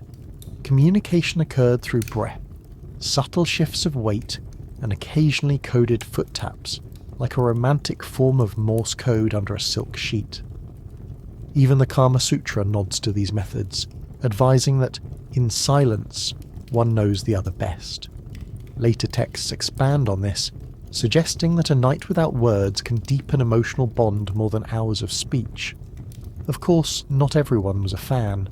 There's a preserved verse from a skeptical courtier who called the practice a fine way to fall asleep holding a stranger's knee. You lie back, breathing slowly, your body perfumed and your senses stripped to their rawest layers. You're not touching, not speaking, not seeing, and yet you feel her presence in the space around your skin. The room hums, the air shifts, a petal lands on your wrist. You inhale, and the scent answers a question you never asked aloud. But scent was not the only indirect method of romantic signalling. In a different chamber, lovers are playing a game using spices, riddles, and edible metaphors to send suggestive messages, a kind of ancient Indian aphrodisiac charades that included tamarind pulp, hidden betel nuts, and suspiciously shaped pastries. Apparently your next challenge is decoding edible flirtation, and you've just been handed a fig stuffed with clove, and a very confusing message written in jaggery. There is a fig in your hand. It's been hollowed out, stuffed with clove, tamarind paste, and what appears to be a single fennel seed balanced perfectly in the centre. The person who handed it to you is smiling too confidently for this to be just a snack. You bite into it. The clove hits first, sharp and numbing, followed by the sour tamarind. Then a sudden burst of something sweet and peppery. You cough politely and try to smile back. Apparently you've just received an edible message that loosely translates to "I desire you," but only after sunset and possibly in the bathhouse. In ancient Indian love culture, food was not just nourishment. It was language. It was metaphor. It was a coded communication system of romantic intent so complex that a single, misplaced peppercorn could derail an entire courtship. Whether passed in secret, shared during rituals, or licked off one another in semi-sacred settings, food became one of the most creative tools for seduction the ancient world had to offer. Not that it always made sense. You're seated now at a low carved table beside a tray of ingredients. There's jaggery, ginger, crushed rose petals, pomegranate seeds, saffron threads, pickled mango slivers, and a bowl of honey into which someone has dropped what looks like an entire cinnamon stick and maybe half a poem. You're not here to eat. You're here to compose. This is part of a tradition known as Rasalila Bhojana, the culinary foreplay of ancient romance. Every bite you prepare must tell a story. Every flavour must convey an emotion. And if you get it wrong, someone's going to interpret your cardamom ball as a coded insult. The earliest mentions of these rituals appear in love poetry and manuals like the Kama Sutra and the Ratirahasya, which describe romantic meals not as functional events but as choreographed performances. Courtesans were trained to infuse symbolic meaning into every dish, and nobles were expected to understand the difference between being offered sweet rice with saffron, a symbol of openness and longing, and sweet rice with nutmeg, which usually meant not tonight, and probably not tomorrow either. There were rules. Fruit was flirtatious, spices were bold, bitter herbs were warnings. Some ingredients were used as emotional indicators, their inclusion or absence carrying just as much weight as a spoken sentence. A dish of mango and chili suggested passion with a hint of danger. A spoonful of sugar on roasted lotus root signalled forgiveness. Black salt sprinkled over anything meant someone was about to bring up something from 6 months ago and make it your fault. Edible love games were common during spring festivals like Holi, where couples played at feeding one another blindfolded, guessing ingredients by taste, and using the wrong guesses as excuses to teach one another proper flavour recognition. This was not about culinary skill. This was about tactile intimacy, mutual trust, and occasionally trying not to choke on overly fermented curd. Some couples exchanged scented food parcels, small pouches filled with flavoured ingredients and poetic messages. These were known as bhava patra, or emotion packets. One preserved example contains a dry date, a smear of mustard, and a line of verse about longing through separation. Another features a preserved lime with cloves in the shape of a lotus, meant to signal both sexual interest and a request to bathe together. The line between eroticism and confusion was extremely thin. Even the order of ingredients mattered. Presenting sweet before sour meant emotional vulnerability. Sour before sweet implied control or teasing. Offering food that melted slowly in the mouth was an invitation to slow down and savour. Offering something crunchy was seen as provocative. It suggested challenge. It also made conversation difficult, which was sometimes the point. There were entire love feasts known as rasa bhojanas, where every course was designed to represent a phase of the relationship. The appetizer might include bitter greens and crushed tamarind, symbolising flirtation and initial resistance. The second course would turn creamy, spiced, rich with dairy and sweetness, the moment of surrender. The final dish, usually fruit steeped in rosewater or milk, signified unity, satisfaction, and in some cases the immediate need for a nap. Some of these dishes were designed for mutual feeding. Lovers sat across from each other, exchanging bites with their fingers. Each ingredient was accompanied by a line of verse, often improvised, sometimes ridiculous, occasionally moving. In elite circles, it was common to pair these sessions with music and scented oil lamps.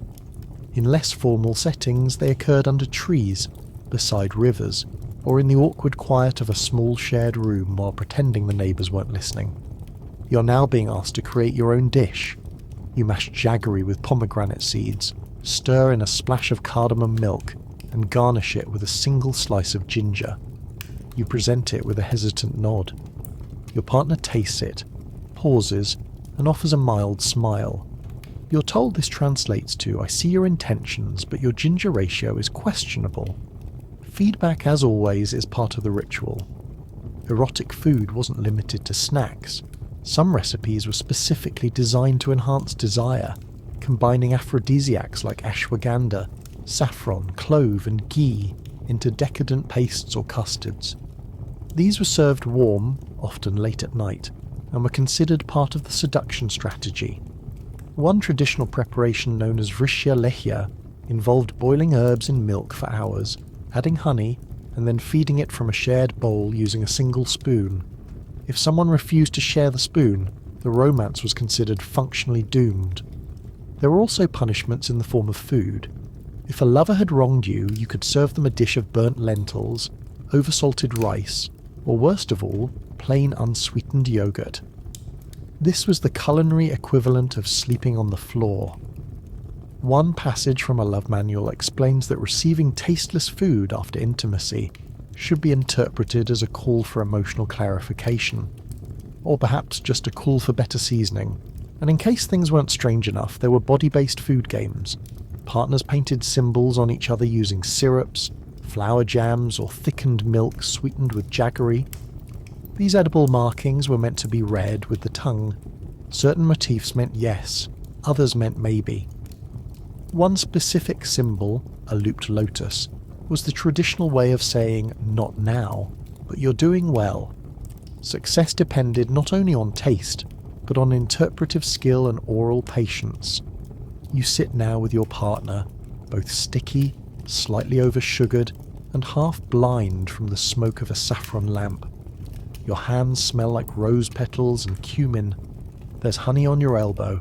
You've just eaten something that may or may not have been symbolic.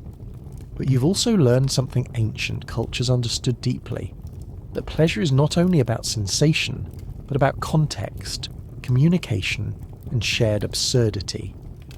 Across the room, someone is preparing a small clay bowl of spiced ghee and almond paste. It's intended for post-meal massage, where the final expression of affection is absorbed through skin, not stomach. You're told this will be part of a ritual of melting, where oil, body heat, and residual sweetness create a final emotional seal. But before that, you're handed a poem. It's not written on paper, it's inscribed on a rice cake, inked with saffron, meant to dissolve slowly on the tongue. Apparently the next lesson involves digesting poetry literally. And that sentence is somehow not even the weirdest part. Your fingers brush across a palm leaf manuscript. The letters are tiny, precise, and inked with a dye that smells faintly of sandalwood. You're not reading a royal decree, a hymn, or a philosophical treatise. You're reading what appears to be an erotic poem involving a mango tree, 3 metaphors for rainfall, and a verse that ends in a very specific anatomical pun. It is illustrated with a drawing so delicate and so anatomically improbable that you tilt your head and wonder which part of it is symbolic. The scribe clearly had an imagination, possibly a fetish for geometry. In ancient India, erotic literature was not hidden. It was celebrated, published, commissioned, and copied by monks with very steady hands. Temples were built with entire walls of poetic smut carved in stone. Kings had private libraries where manuscripts were scented with jasmine oil and pressed between rose petals. Erotic verse was considered a scholarly art form, and if you thought your local poetry club had drama, try a gathering where the opening line of your love poem gets critiqued for not including enough euphemisms for sweat. Sanskrit poetry had rules. The syllables had to flow like silk. The meter had to balance emotion with structure. And when it came to sensuality, metaphors were everything. Breasts became golden lotuses, lips were pomegranate seeds, hips were likened to elephants, which somehow was romantic, and lovers were often described as clouds ready to pour down rain. Monsoons were erotic, thunderstorms were steamy, and if someone described your thighs as the gates to the Temple of Joy, it was probably foreplay. You recline now on a woven mat in a tiled courtyard, listening as a professional reciter begins chanting verses from the Amarushataka, a collection of 100 Sanskrit poems so sensual and specific that scholars still argue over whether it was written by a king, a monk, or a monk who had a very active side hustle. These were not anonymous smut scribbles. They were composed by renowned poets, court advisors, and scholars who wrote with the precision of philosophers and the intentions of flirtatious lunatics. Some verses were written directly on the skin. Inked in fragrant dyes, they were meant to be read with the eyes, the fingers, and occasionally the tongue. A lover might compose a verse in sandalwood paste across a partner's shoulder, or whisper a stanza while tracing it on the palm. These physical poems, called Sparsha Kavita, transformed the human body into a scroll. Mistakes were licked clean, revisions were encouraged, the editing process involved towels. Erotic poems were also exchanged as gifts. Folded into tiny boxes, slipped beneath pillows, or tied into braids, they conveyed affection, desire, and an extremely literary form of flirting. One preserved letter reads like a cross between Shakespeare and an anatomy textbook, casually referring to a lover's breath as perfumed with the heat of cinnamon, and then diving straight into a metaphor involving fish, moonlight, and synchronized eye contact. There's a lot to unpack. There were even contests. Poets would compete to write the most evocative, scandalous, and imaginative love verse, judged by courtiers and royalty who scored based on wit, rhythm, and shock value. Winning could earn you a gold bracelet. Losing might still get you invited to dinner. Because in the world of ancient Indian erotica, even failure was seductive if you did it with style. The Kama Sutra was not the only player in this literary landscape. Works like the Ratirahasya, Anangaranga, and Kokashastra delved into techniques, mood setting, and relationship strategy, blending psychology with sensuality. These weren't just manuals, they were philosophical explorations of desire. They categorized kisses, catalogued moans, and offered diagrams that looked suspiciously like ancient IKEA manuals for emotional entanglement. In one text, there's an entire chapter on how to make love like different animals. Not metaphorically, it offers comparisons. There is the tiger style, the swan style, the elephant style, and the sadly overlooked peacock method, which involves feathers and theatrical size. Scholars still debate whether these were literal instructions, or if someone was just very bored and had access to a petting zoo. Monks played a curious role in all of this.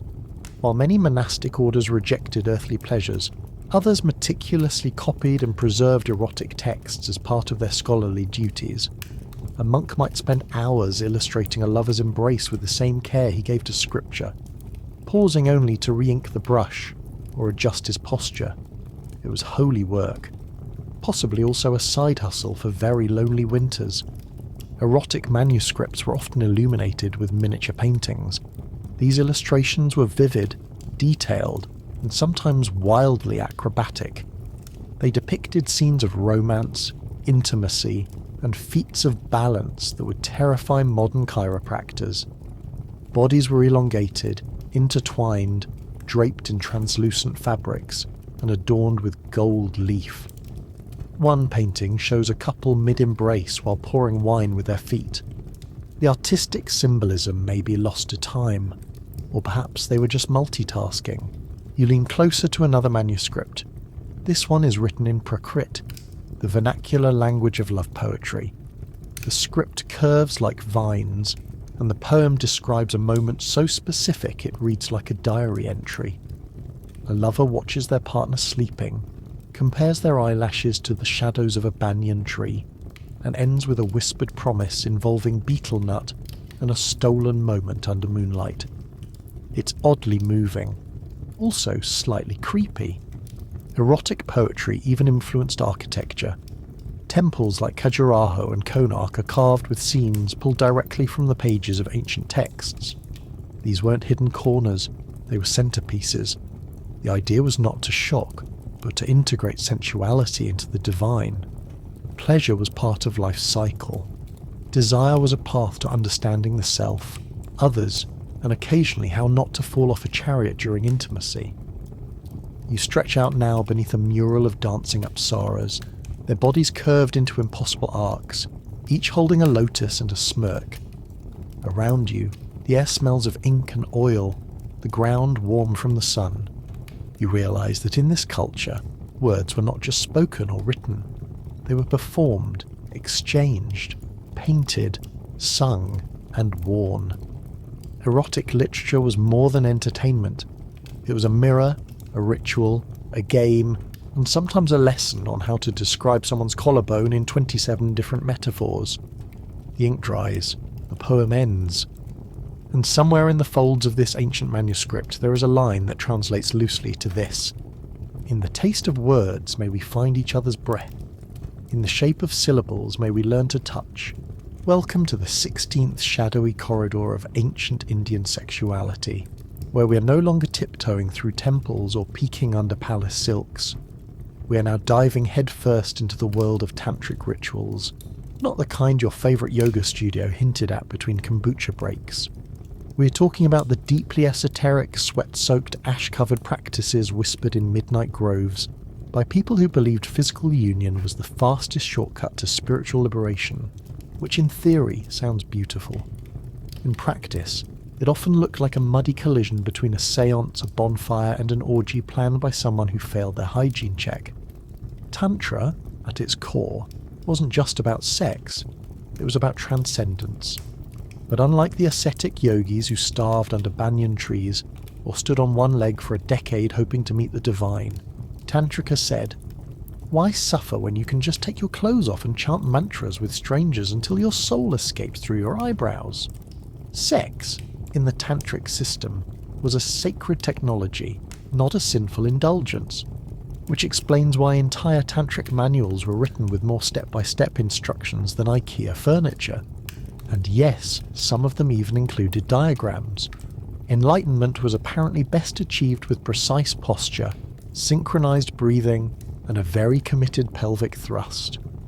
The rituals often began with the Panchamakara, the 5 M's, that is, Madhya, wine, Mamsa, meat, Matsya, fish, Mudra, grain, and Mithuna, sex. These weren't a medieval tasting menu. They were forbidden items, especially among Brahmins. The whole point was to shatter taboos. The Tantrikas believed that by confronting what society told you to suppress, you unlocked divine power. So they gathered in cremation grounds, ate meat on sacred altars, drank wine under moonlight, and yes, performed ritualized sex acts as an offering to the cosmos. If you were uncomfortable, that meant it was working. These rites weren't private. Tantric circles were communal, deeply theatrical, and drenched in symbolism. Participants often wore nothing but sacred ashen beads. The environment was charged with incense, fire, and rhythmic drumming. The purpose wasn't pleasure but moksha, release from the cycle of rebirth. If that happened to involve synchronized breathing with a stranger while whispering seed syllables, so be it. You were just speeding up the cosmic process. And in case you were wondering, yes, menstruating women were sometimes revered as especially powerful during these rites. Their blood was seen as potent Shakti, or divine energy, which made for some very intense evenings. But before you picture a hedonistic rave with better lighting, keep in mind that Tantric practitioners followed strict codes. The male initiate was expected to undergo rigorous training, including celibacy, mental purification, and hours of mantra repetition. You didn't just walk in off the street and say, "Sign me up for transcendence and casual enlightenment." Number. You fasted. You meditated. You learned to recite secret syllables backward while staring into a skull.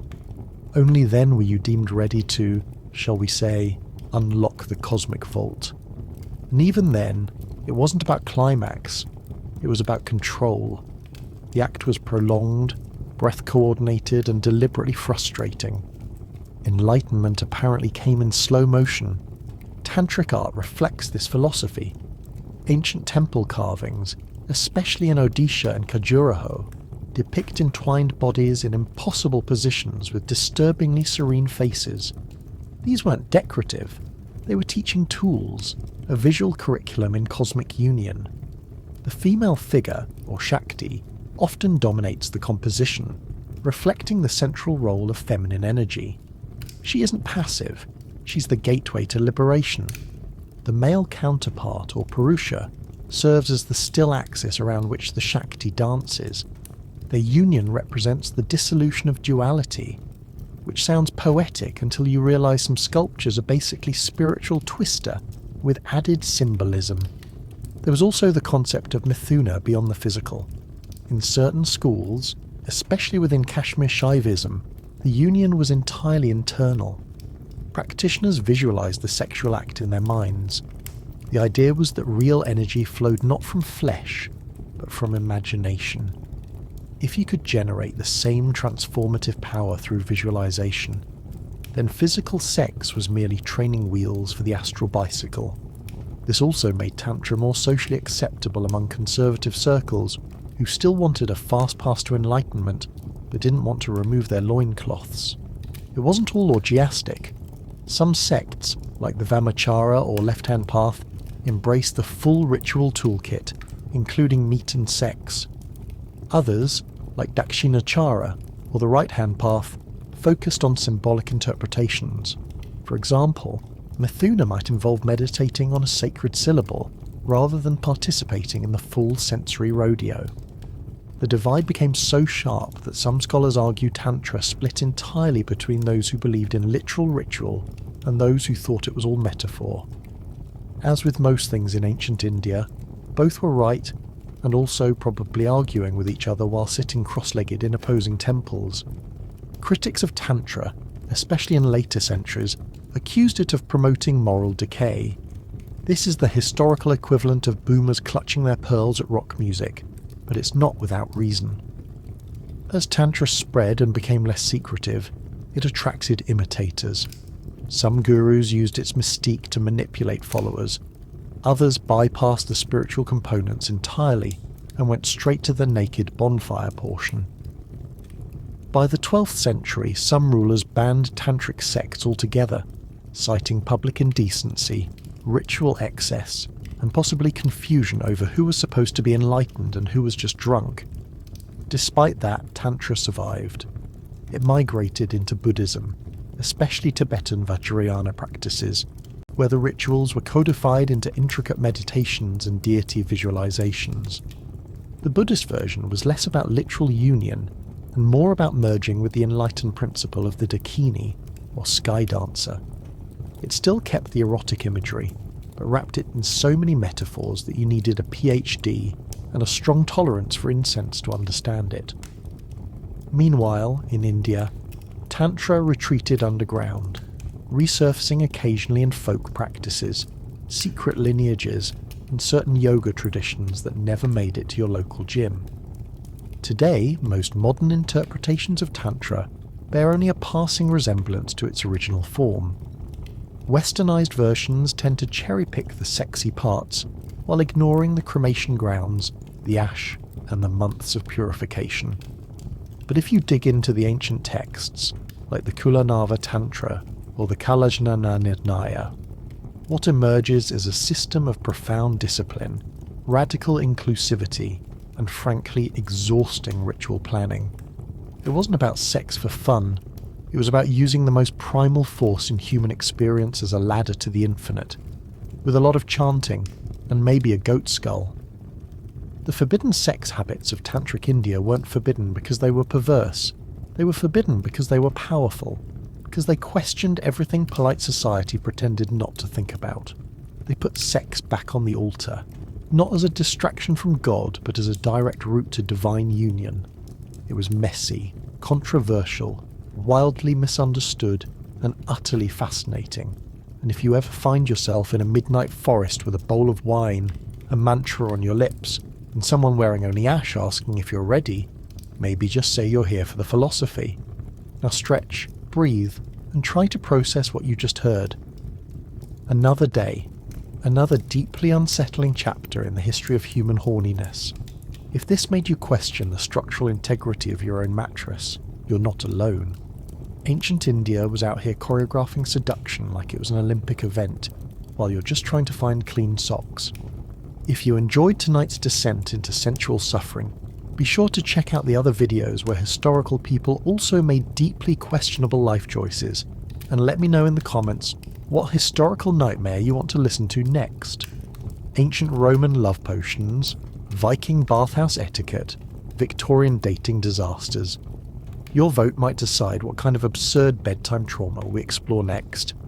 Until then, sleep tight, and maybe don't balance a candle on your back.